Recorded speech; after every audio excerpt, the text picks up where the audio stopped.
इस वीडियो में हम लोग समझने वाले हैं वोचर्स के बारे में कि वोचर्स क्या होते हैं और इनका हम इस्तेमाल किस तरीके से कर सकते हैं और इनका क्या क्या यूज है और ये कितने टाइप के होते हैं। जब आप अकाउंटिंग का काम टेली के अंदर करते हैं तो उसमें बहुत सारे वोचर्स होते हैं। जैसे आपको रिसीव करना है, कोई भी पेमेंट आप रिसीव करते हैं तो उसके लिए आप रिसीव वोचर का इस्तेमाल करते हैं, या फिर आपको कोई किसी को कमीशन देना है या एडवर्टाइजिंग करना है तो इसके लिए आप पेमेंट वोचर का इस्तेमाल करते हैं, या फिर अगर आप कोई सामान परचेज करते हैं बेचने के लिए तो आपको परचेज अकाउंट बनाना पड़ता है। तो ऐसे में बहुत सारे वोचर्स होते हैं। तो ऐसे में इन सभी वोचर्स का क्या क्या यूज है और इनका हम सही से इस्तेमाल कैसे करेंगे, ये सब हम इस वीडियो में जानने वाले एग्जाम्पल के साथ। ठीक है, तो इस वीडियो को शुरू करते हैं। Hello everyone, my name is Siddharth and आप देख रहे हैं टीएस डिजिटल। वीडियो बहुत ही इंफॉर्मेटिव और इंफॉर्मेशन वाला होने वाला है, तो ऐसे में आप चैनल को सब्सक्राइब कर लीजिए और हाँ, इस वीडियो को लाइक कर दीजिए और कमेंट में जरूर बताइएगा कि ये वीडियो आपको कैसा लगा। चलिए शुरू करते हैं इस वीडियो। तो देख सकते हैं हम यहाँ पे आ गए। देखिए ये जो हमने ये पीडीएफ बना के रखते हैं, ये सारा पीडीएफ आपको हमारी टेलीग्राम पे यहाँ पे देख सकते हैं। ये जो हमारा टेक्निकल सिद्धांत के नाम से ये हमारा टेलीग्राम चैनल है, यहाँ पे देखिए हम सारे के सारे चीज यहाँ पे हम डाल के रखते हैं। तो इसे हम यहाँ पे आके आप हमारे टेलीग्राम चैनल पे ज्वाइन करके आप सारा पीडीएफ वगैरह आप यहाँ पे ले सकते हैं। हर एक चीज का आपको पीडीएफ मिल जाएगा। तो चलिए हम यहाँ से शुरू करते हैं। सबसे पहले हम समझते हैं कि टेली में जो वोचर्स होते हैं उनके बारे में कि वोचर्स क्या होते हैं। देखिए टेली में वोचर्स एंट्री का उपयोग सभी फाइनेंशियल ट्रांजैक्शन को रिकॉर्ड करने के लिए किया जाता है। इनमें विभिन्न प्रकार के वोचर्स होते हैं, लाइक जैसे contra, payment, sales, purchase, debit note, credit note, इसी तरीके के बहुत सारे वोचर्स होते हैं। तो हम सभी वोचर के बारीकी से समझने वाले एग्जाम्पल के साथ। ठीक है, चलिए सबसे पहले हमारे पास कॉन्ट्रा वोचर, जिसको हम F4 प्रेस करेंगे तो हमारा कॉन्ट्रा वोचर आ जाता है। देखिए कॉन्ट्रा वोचर का उपयोग कैश और बैंक से जुड़े ट्रांजैक्शन को रिकॉर्ड करने के लिए किया जाता है। इसमें सिर्फ आप कैश या बैंक अकाउंट से रिलेटेड ही काम कर सकते हैं।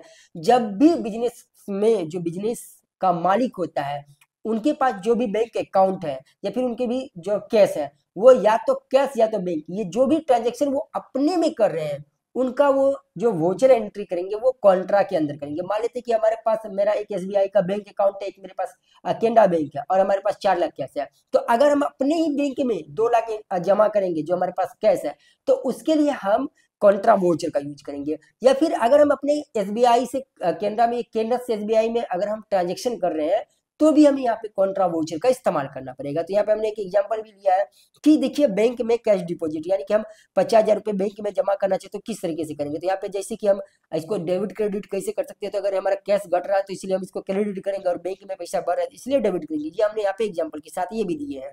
ठीक है, इसी तरीके से अगर हम बैंक से 20,000 रुपये निकाले, मान लीजिए हम बैंक गए और अपने बैंक से 20,000 रुपये निकाले कैश में, तो इसके लिए भी यहाँ पे कैश बढ़ रहा है तो हमें डेबिट करना होगा और बैंक अकाउंट में जो बैलेंस है वो घट रहा है तो इसके लिए हमें क्रेडिट करना होगा। तो ये थे हमारा कॉन्ट्रा वोचर। उसी तरीके से यहाँ पे हम देखेंगे तो हमारे पास एक पेमेंट वोचर जिसका शॉर्टकट की है F5। अगर हम F5 दबाते हैं तो हम पेमेंट वोचर में आ जाएंगे। जब कोई भी एक्सपेंसेस किया जाए या किसी को पेमेंट दी जाए तो ये पेमेंट वोचर में उपयोग होता है। लाइक मान लेते हैं देखिए आप बिजनेस कर रहे हैं और बिजनेस में जो भी आप एक्सपेंसेस वगैरह करते हैं, लाइक आप रूम रेंट देते हैं या बिजली बिल का देते हैं, बिल देते हैं, एडवर्टाइजिंग वगैरह करते हैं, मतलब अलग अलग तरीके का आप खर्च करते हैं। तो जब आप कोई भी चीज में पैसे खर्च करेंगे तो आपको क्या करना होगा, उसके बदले में उन्हें पैसे देना होगा। तो ये जो हम एंट्री करेंगे ये एंट्री हम पेमेंट वाउचर के अंदर, जैसे यहाँ पे हम देख सकते हैं कि रेंट का भुगतान करना। मान लीजिए आपने 15,000 रुपए रेंट चेक से पे किया, तो यहाँ पर रेंट एक एक्सपेंसेस है जो कि डेबिट होगा और बैंक बैलेंस घट रहा है तो इसे हम क्रेडिट करेंगे। ठीक है, उसी तरीके से यहाँ पे हमने सप्लायर को भी पेमेंट की है। तो मान लेते हैं हम किसी से सामान को उधार खरीदते हैं, तो जब हम उधार खरीदने के बाद में तो उसे पेमेंट देना पड़ेगा। तो अगर वो हम पेमेंट देते हैं तो सप्लायर का जो ड्यू वो खत्म होगा, इसलिए उसे हम डेबिट करेंगे एंड कैश घट रहा है हम क्रेडिट करेंगे। उसी तरीके से जो हमारा तीसरा है वो होता है रिसीव, जिसका शॉर्टकट की F6 होता है। जब कोई बिजनेस किसी से पेमेंट रिसीव करता है, जब कोई बिजनेस किसी से पेमेंट रिसीव करता है तो इसे हम रिसीव वोचर कहते हैं। लाइक मान लेते हैं हम बिजनेस शुरू कर रहे हैं और हम किसी का कोई चीज का एडवर्टाइजिंग करेंगे तो उसके बदले में वो हमें पेमेंट देगा। तो अब जब हमें पेमेंट मिला तो इसका हम ट्रांजेक्शन एंट्री कैसे करेंगे, तो इसका हम रिसीप में करेंगे। ठीक है, उसी तरीके से अगर मान लेते हैं हम ग्राहक को कोई भी सामान देते हैं उधार के तौर पे, तो जब भी वो हमें पेमेंट देगा तो हम इसको रिसीव कर रहे हैं तो उसका एंट्री हम रिसीव वोचर में करेंगे। तो इसी तरीके से आप देख सकते हैं कस्टमर से कैश पेमेंट मिला, लाइक हमने किसी को अगर 40,000 रुपये पहले उधार दिया तो वो हमें कैश के तौर पे दिया, तो यहाँ पे 2 एंट्री होगा। एक तो हमारा कैश का, तो जो हमारा कैश है वो क्या हो रहा है कि बढ़ रहा है तो इसे हम डेबिट करेंगे एंड कस्टमर की जो आउटस्टैंडिंग अमाउंट है वो तो खत्म हो रही है तो उसको हम यहाँ पे क्रेडिट करेंगे। उसी तरीके से बैंक से इंटरेस्ट मिला, अगर मान लेते हम अकाउंट वगैरह मतलब बैंक में हम पैसे वगैरह डालते हैं, एफडी वगैरह करवाते हैं, तो या फिर हम सेविंग अकाउंट वगैरह में रखते हैं, तो वहाँ से हमें इंटरेस्ट मिलता है। तो जो भी हमें इंटरेस्ट मिलेगा तो वो हमारा एक तरीके का रिसीव हुआ, तो हम उसको रिसीव कर रहे हैं, तो वो हमारा रिसीव वाउचर होगा। उसी तरीके से अगर हम देखें तो सेल्स एंट्री, जब कोई प्रोडक्ट या सर्विस बेची जाती है, मान लेते हैं आप कोई सामान पहले खरीदे, उसके बाद अब जब आपके पास सामान आया, तो आप जब सामान बेचेंगे तो फिर उसका भी तो एंट्री करना होगा। मान लेते हैं हम किसी को, हमारा कंप्यूटर शॉप का दुकान है, कंप्यूटर से रिलेटेड एक्सेसरीज हम सेल करते हैं, तो जब हम कंप्यूटर सेल करेंगे उसका भी तो एंट्री करना होगा, तो उसका एंट्री हम सेल्स अकाउंट के अंदर कर सकते हैं। तो यहाँ पे देख सकते हैं, जैसे हमने 25,000 का माल कैश में बेचा, तो यहाँ पे कैश बढ़ रहा है, इसलिए इसे डेबिट करेंगे, और सेल्स रेवेन्यू बढ़ रहा है तो इसे हम क्या करेंगे, क्रेडिट करेंगे। ठीक है, इसी तरीके से हमारा परचेज एंट्री, मान लेते हैं अगर हम अपने सामान बेचने के लिए कहीं ना कहीं से तो हम सामान खरीदेंगे, तो जब हम सामान खरीदेंगे तो उसका भी तो एंट्री करना होगा, तो उसका एंट्री हम परचेज में करेंगे। ठीक है, जैसे कि कैश परचेज, मान लेते हैं हम नगद में कोई सामान खरीदते हैं, तो उसको हम क्या करेंगे, परचेज अकाउंट में हम इसका एंट्री करेंगे।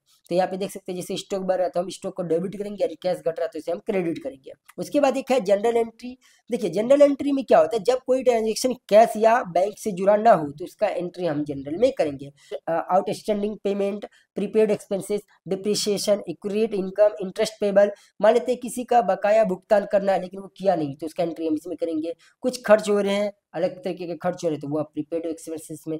ये या फिर डिप्रिसिएशन, यानी कि कोई जो वस्तु, मान लेते हैं हम कोई मोबाइल खरीदे हैं, अब जब मोबाइल का कीमत घट रहा है, तो वो सभी चीजों को हम ये जनरल एंट्री में यूज कर सकते हैं, जिसका शॉर्टकट की है F5। ठीक है, तो इस तरीके से इतनी कुछ एंट्री है जो हम कर सकते हैं। अगर हम फाइनली यहाँ पे देखें, तो हम अगर शॉर्ट में इसको समझे, तो जो हमारा कॉन्ट्रा वोचर है, जो F4 होता है, वो कैश और बैंक से जो रिलेटेड ट्रांजेक्शन होता है उसके लिए है। पेमेंट हो गया, जिसे हम पैसे खर्च करते हैं, वो पेमेंट हो गया। रिसीव में जब पैसे प्राप्त होते हैं। सेल्स में हो गया जब हम कोई सामान बेचते हैं। परचेज में हो गया जब हम कोई सामान खरीदते हैं। क्रेडिट नोट में हो गया सप्लायर को माल, डेबिट नोट में हो गया कस्टमर से माल वापस लिया। जनरल में हो गया अन्य तरीके के, मतलब इतने तरीके के जब ट्रांजेक्शन नहीं होंगे तो कोई और भी होंगे, तो उनका इस्तेमाल हम जनरल में कर सकते हैं। राइट, चलिए हम थोड़ा सा प्रैक्टिकल बेसिस पे इसको समझते हैं। जैसे कि आप हम टेली ओपन कर लिए और हम गेटवे ऑफ टेली में है, तो यहाँ पे देख सकते हैं कि हमारे सामने एक वाउचर का ऑप्शन है, हम इस पे क्लिक करेंगे। तो जब इस पे क्लिक करेंगे तो राइट साइड में अगर हम देखें तो यहाँ पे देख सकते हैं contra voucher, payment voucher, receive, journal, sales, purchase, इस तरीके के हमें बहुत सारे वाउचर दिख रहे हैं। तो जब भी आप कोई भी एंट्री करेंगे इन्हीं वाउचर्स के अंदर करेंगे, क्योंकि टेली के अंदर हमें ये चीज बहुत आसानी से मिल जाता है कि हम क्या कर रहे हैं। एक्चुअल में क्या होता है कि अगर हम लोग कॉपी कलम या बुक्स वगैरह में लिख के रखते हैं तो वहाँ पे हमें समझ में नहीं आता कि मेरा सामान बिका या फिर नहीं बिका, हम कितने के सामान परचेज किए हैं, हम किसको पैसा दिए नहीं दिए हैं, ये सभी चीज़ हमें कॉपी में लिखने के बाद बहुत ज़्यादा झोल में पड़ना पड़ता है। लेकिन अगर हम इसमें इसका इस्तेमाल करेंगे टेली का, तो इसमें हर एक चीज़ बारीकी से हमें नजर आता है, यानी कि हर एक चीज़ अलग अलग तरीके से फॉर्मेट में लिखा रहता है। अगर हमारे पास सारे पैसे आ रहे हैं तो हम देखेंगे रिसीव वाउचर में ही आ गया, तो इसी तरीके से हमें सारा चीज़ के बारे में मिलते रहता है। तो इस तरीके से यहाँ पे हमने आपको बताया कि किस तरीके से यहाँ पे हम वाउचर का इस्तेमाल कर सकते हैं और वाउचर का क्या यूज है, ये सारी चीज़ों के बारे में हमने एग्जाम्पल के साथ समझे। तो आई होप कि ये वीडियो आपको काफ़ी अच्छा लगा होगा। इस वीडियो को लाइक करके अपने दोस्तों के साथ शेयर कर दीजिएगा, और चैनल पे नए हैं तो चैनल को भी सब्सक्राइब कर लीजिएगा। कमेंट करके जरूर बताइए कि ये वीडियो आपको कैसा लगा। और मैंने आपको बताया कि ये जो हमारा जो नोट्स है वो हमने अपने ये टेलीग्राम पे, यहाँ पे टेक्निकल सिद्धांत में ये डाल के रखे हैं, तो जो भी नोट्स चाहिए वो आप यहाँ से ले सकते हैं। हमने सारी चीज़ों के बारे में बहुत सारा नोट्स है यहाँ पे आपको फ्री ऑफ कॉस्ट मिल जाएगा, तो आप जरूर इसका इस्तेमाल करें। ठीक है।